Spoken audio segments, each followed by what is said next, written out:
یہ چیز تو آپ نے ضروری سمجھ لی، میں نے مان لیا، چلیے نہیں بدل رہے ہو آپ کی مرضی، لیکن جو چیز سنت ہے اس کو تو آپ نے کیا ہی نہیں۔ مردے کو قبرستان میں جب دفن کرنے کے لیے جاتے ہیں اور جب اس کو لٹاتے ہیں تو آپ کیسے لٹاتے ہو؟ چت لٹاتے ہیں نا، سر ادھر رہتا ہے، مان لیجئے سر ادھر ہے، پیر ادھر ہے، تو ایسی تو لٹاتے ہو نا۔ مجھے دکھائیے آپ کہاں ہے، آپ کے علاقے کے کسی مولوی نے آپ کو بتایا ہے؟ جبکہ سنت یہ ہے کہ میت کو جب آپ قبر کے اندر لٹائیں گے تو اس کو داہنی کروٹ سے لٹائیں گے۔ ہم لٹاتے تو چت ہیں اور منہ اس کو ایسا کر دیں، ایسا کر دیں، یہ اور تکلیف دہ چیز ہے، چت لٹاتے ہیں، غلط ہے یہ طریقہ، پھر سن لو غلط ہے یہ طریقہ، نہیں سمجھ میں آیا ہے تو ڈنکے کی چوٹ پہ کہتا ہوں میت کو قبر میں اتارنا اور چت لٹانا غلط ہے طریقہ۔ کل تک رہوں گا، شام تک رہوں گا انشاءاللہ، کسی کو اس کی دلیل ملے تو ہمیں بھی دکھا دینا، علم ایک سمندر ہے، ہو سکتا ہے کہ میرے پاس علم نہ ہو، آپ کے پاس کوئی دلیل ہو آپ ہمیں دے دیں، اور نہیں تو میرے پاس دلیل ہے، میت کو داہنی کروٹ سے لٹایا جائے گا، ایسے ایسے، اور اس کا یہ حصہ جو ہے کمر، اس کو آپ دیوار سے چپکائیں گے، کیونکہ جب داہنی کروٹ سے آپ لٹائیں گے تو وہ ٹک نہیں پائے گا، ٹک نہیں پائے گا، آپ کو مٹی کے 2-3 ڈھیلے اس کے پیچھے رکھنا پڑیں گے تاکہ وہ ٹک جائے، اور ایسا نہیں کر سکتے ہو تو اس والی دیوار سے جو قبر کھدی ہوئی ہے اس کو آپ اس دیوار سے چپکا دیجئے اور اس کو پورا کا پورا داہنی کروٹ سے لٹائیے، اس کے بعد پٹرے رکھ کے آپ اس کے بعد مٹی دیں۔ یہ طریقہ سنت ہے، یہ طریقہ شریعت سے ثابت ہے، لیکن آپ نہیں کریں گے، جو ثابت ہے وہ نہیں کریں گے، اور جو ثابت نہیں ہے اس کو کرنے پر آپ اپنے امام کو اور اپنے عالم کو مجبور کریں گے۔ کیوں؟ میرے باپ دادا جو کرتے چلے آئے ہیں وہی ہم کریں گے، ہم میں اور دوسروں میں کیا فرق رہے گا؟ میت کو قبرستان میں چت نہیں لٹایا جائے گا، قبر میں اتارتے وقت اس کو داہنی کروٹ سے، اور سنیے اس کی چارپائی کو سامنے نہیں رکھا جائے گا قبر کے، اس کی چارپائی کو میت کے پائیں تاپے پر قبر کے اس سائیڈ میں رکھا جائے گا، اور جب اس میت کو لایا جائے گا لوگ اٹھائیں گے تو اس کو تاپے کی طرف سے، پیر کی طرف سے لائیں گے، اور اس طریقے سے جیسے یہ قبر کھدی ہوئی ہے، یہ قبر کھدی ہوئی ہے، آپ اس کو ایسے لائیں گے ایسے، اور پھر اس کا سر یہاں کریں گے اور پیر اس کے یہاں کریں گے، اور یہاں سے لائیں گے، اس کو سامنے سے نہیں لایا جائے گا۔ سنیے طریقہ، یہاں سے اٹھایا اور دے دیا لے اتار لیجئے، نہیں، میت کو اس طرف رکھیں گے اور وہاں سے اس کی باڈی کو اٹھا کر ایسے لایا جائے گا، اس کا سر ادھر ہوگا، پیر ادھر ہوں گے، اور اس طریقے سے لایا جائے گا، اس طریقے سے، اور یہاں سر اور یہاں پیر رکھا جائے گا، اور اس کے بعد اس کو داہنی رائٹ سائڈ داہنی کروٹ سے اس کو لٹا کر دیوار سے چپکا کر پڑھے رکھ کر مٹی دی جائے گی۔ یہ ہے طریقہ۔ اب کل جانتے ہو چائے کی ہوٹلوں پہ باتیں ہوں گی، یہ مولوی ایک اور فتنہ کھڑا کر رہا ہے، یہ نیا آ گیا ہے، نئی بات بتا گیا، آج تک کسی کو ابھی تک تو چتی لٹاتے آئے، ارے آپ کیا لٹاتے آئے ہو، ہم نے بھی لٹائے ہیں، اور جب نہیں معلوم تھا نہیں معلوم تھا، لیکن جب علم ہو گیا تو ضد اور بحث نہیں، جب دلیل آ گئی آمنا صدقنا، جب نبی سے ثابت، تو وہاں ایک بات آپ کی نہیں چلے گی، ہماری نہیں چلے گی، وہاں چلے گی تو جناب محمد رسول اللہ کی چلے گی۔ یہی تو شریعت ہے، یہی تو شریعت ہے، آدمی اپنی غلطی کو تسلیم کر لے اور شریعت پر جم جائے، یہی تو شریعت ہے۔ آپ کو معلوم ہے حضرت امیر معاویہ خانہ کعبہ کا جب طواف کرتے تھے تو خانہ کعبہ کا طواف کرتے ہوئے چاروں کونوں کو چھوتے تھے، چاروں کعبے کے 4 کونے ہیں نا، چاروں کونوں کو چھوتے تھے، جبکہ حکم کیا ہے؟ حکم کیا ہے؟ آپ پہلا چکر جو لگائیں گے وہ حجر اسود جہاں ہے وہاں سے آپ شروع کریں گے، اس کونے سے، اور وہاں سے چکر لگاتے ہوئے آپ آئیں گے رکن یمانی کو چھوئیں گے، آپ یہ ایسے اگر چھو سکتے ہیں آرام سے تو چھو لیجئے، اس کو آپ چھوئیں گے، اور رکن یمانی اس کے بعد جو کونا آئے گا وہ حجر اسود کا ہوگا، یہاں سے یہاں تک آپ یہ دعا پڑھیں گے، ربنا آتنا فی الدنیا حسنۃ وفی الآخرۃ حسنۃ وقنا عذاب النار، یہ دعا زور سے پڑھیں گے آپ، رکن یمانی چھوئیں گے اور وہاں سے یہ دعا پڑھتے ہوئے زور سے ربنا آتنا فی الدنیا حسنۃ وفی الآخرۃ حسنۃ وقنا عذاب النار. جب کعبہ کا طواف کریں گے تب کی بات کر رہا ہوں میں, چاہے عمرہ کریں یا حج کریں, جب آپ طواف کریں گے کعبہ کا تو پہلا چکر آپ حجر اسود سے شروع کریں گے اور کرتے کرتے پہلا کونا نکلے گا, دوسرا کونا نکلے گا, تیسرا کونا جو آئے گا وہی رکن یمانی ہے, اس کو چھوئیں گے, اور چوتھا کونا پھر حجر اسود ہے. تو رکن یمانی سے لے کر حجر اسود تک آپ یہ دعا پڑھتے ہوئے آئیں گے ربنا آتنا فی الدنیا حسنۃ وفی الآخرۃ حسنۃ وقنا عذاب النار. اب حجر اسود پر آنے کے بعد اگر آسانی سے بوسہ لے سکتے ہو تو لے لیجئے, اور آسانی سے بوسہ نہیں لے سکتے ہو تو اپنا دائنا ہاتھ اٹھا لیجئے اور یہ کہیے اللہ اکبر, یہ کہہ کر آپ آگے بڑھ جائیے اور چکر لگائیے. خام خواہ ہلاکت میں اپنے آپ کو مت ڈالیے, زبردستی کسی کو دھکا دے کر چومنے کی کوشش مت کیجیے خانے حجر اسود کو, کیونکہ وہاں کچھ حبشی لوگ بھی طواف کرتے ہیں نا, بڑے موٹے تازے ہوتے ہیں.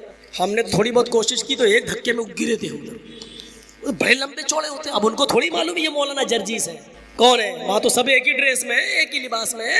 اب ہم جیسے سوچ رہے تھے کہ چلے جائیں ذرا چوم لیں, تو جیسی دھکا لگا گئے, وہ تو گرے نہیں تھے, وہ گرتے ہی نہیں ہے, وہاں گریں گے تو ایک دوسرے کے اوپر ہی گریں گے, وہ اٹھا لیتا ہے.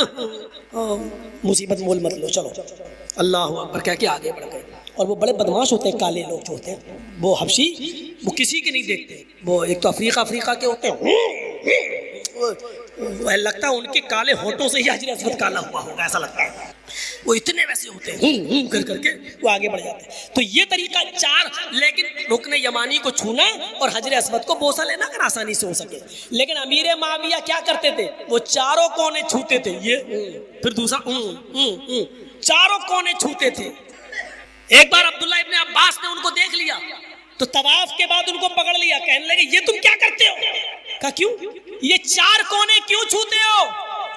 یہ کونا بھی چھوا, یہ کونا بھی چھو لیا, یہ کونا بھی چھوا, یہ کونا بھی چھوا, یہ کونا بھی چھوا, ایسا کیوں کرتے ہو؟ تو حضرت امیر معاویہ نے فرمایا اے عبداللہ, خانہ کعبہ پورا کا پورا برکت حاصل کرنے کی چیز ہے, تبرک ہے. ہم چاہتے ہیں کہ اس کے زیادہ سے زیادہ حصے کو چھو لیں تاکہ برکت حاصل ہو جائے.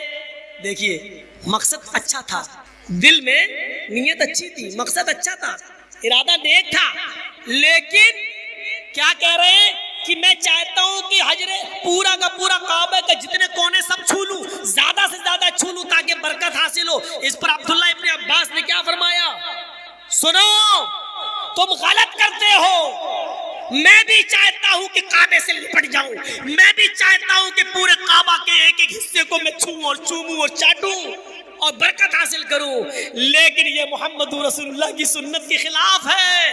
اے معاویہ ایسا نہیں, اللہ کے نبی نے رکن یمانی کو چھوا ہے اور حجر اسود کو بوسہ لیا ہے, بس ہمیں رکن یمانی کو چھونا ہے اور حجر اسود کو بوسہ لینا ہے, چاروں کونوں کو نہیں چھونا ہے.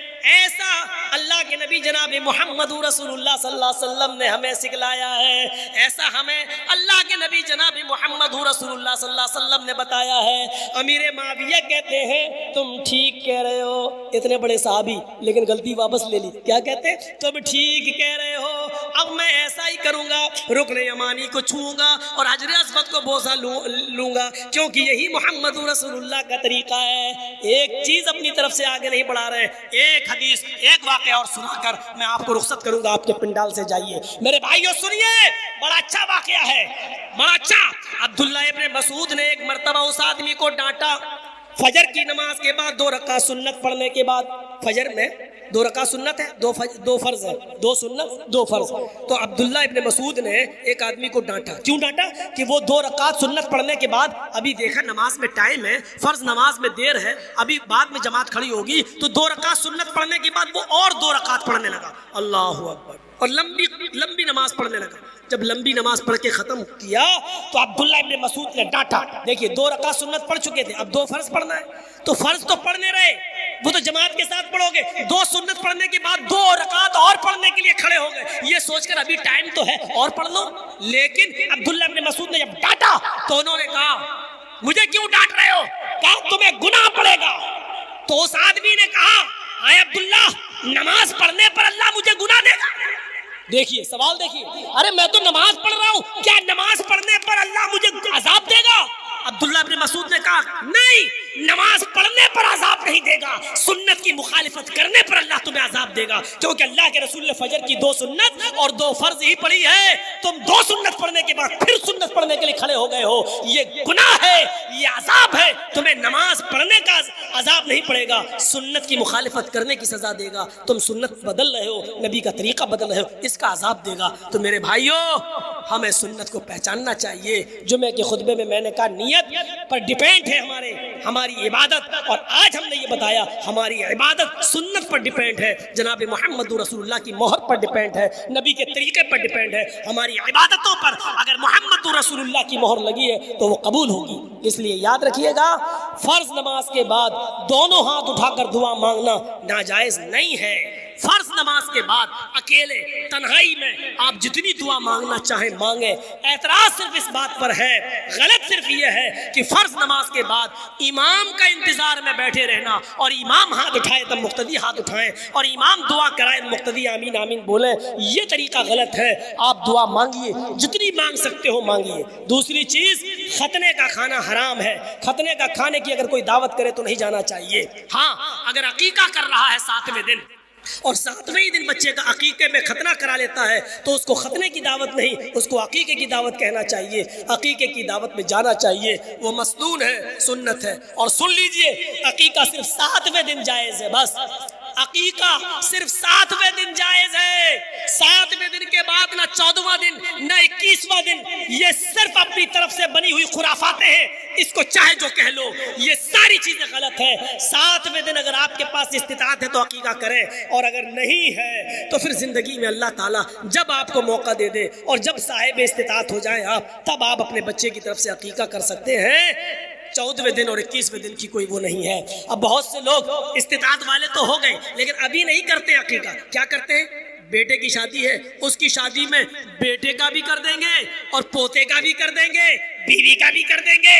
ایک گائے لائے، 2 بیٹے کی طرف سے، ایک بہو کی طرف سے، ایک اور پوتا ہوا 2 اس کی طرف سے، 7 حصے اللہ اکبر، ایک گائے کر دی اور 7 حصے۔ نہیں چلے گا، عقیقے میں بڑا جانور ہی نہیں چلے گا، عقیقے میں 2 بکرے چاہیے، چھوٹے جانور 2 بھیڑ یا 2 دمبا یا 2 مینڈا یا 2 بکرا ہو، لڑکا ہے تو، لڑکی ہے تو 1، لڑکی ہے تو 1، لڑکا ہے تو 2۔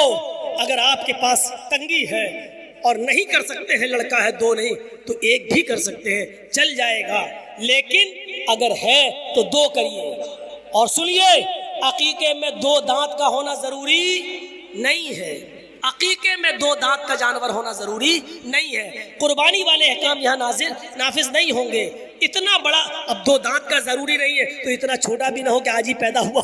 تم اپنی بیوی کی اتنی سی بے غیرتی برداشت نہیں کر سکتے، سالی میں نے دی تعریف دوسرے کی کر رہی ہے، وہ ہمارا پروردگار اس بے غیرتی کو کیسے برداشت کرے گا؟ پیر ہم نے بنایا، لیور ہم نے بنایا، ہاتھ ہم نے بنایا، ناخن ہم نے بنائے، پور ہم نے بنائے، دماغ ہم نے بنایا، آنکھیں ہم نے دی، سننے کی طاقت ہم نے دی۔